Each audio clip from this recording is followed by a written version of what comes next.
Hi everyone, in this tutorial I'll show you how to draw a head. To draw a head, you should be able to simplify the shape of it.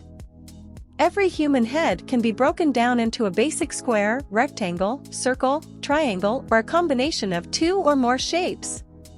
Here you can see the basic construction of the head, starting from a sphere and building the overall rectangular shape. Mark out the key areas such as the brow line, center of the sphere, hairline, nose and mouth. Then, our construction is ready. Now, you can start to draw the nose, eyes and mouth. Feel free to start wherever you want.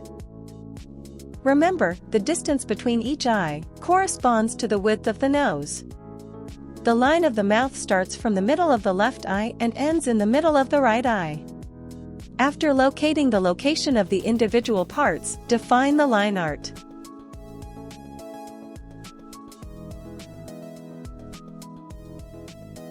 Have fun with the lights and shadows.